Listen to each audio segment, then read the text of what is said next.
Nakakahiya ito. Mismo personal, ang Pangulo ng South Korea, mga kababayan Pilipino, gising makinig. Mismong Pangulo ng South Korea, si Pangulong Lee Jae-myung. Pangulong Lee Jae-myung ng South Korea, personal po niyang pinahinto ang 28.7 billion pesos na pagpapautang sa Pilipinas. Tama po yun.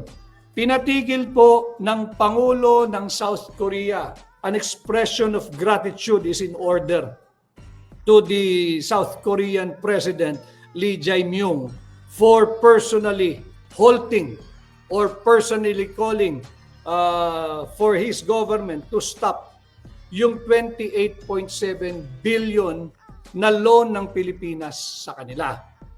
Bakit tayo dapat magpasalamat sa Pangulo ng South Korea?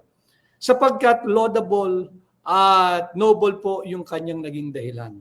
Dahil daw po sa massive corruption. Presidente na ho ito ng South Korea.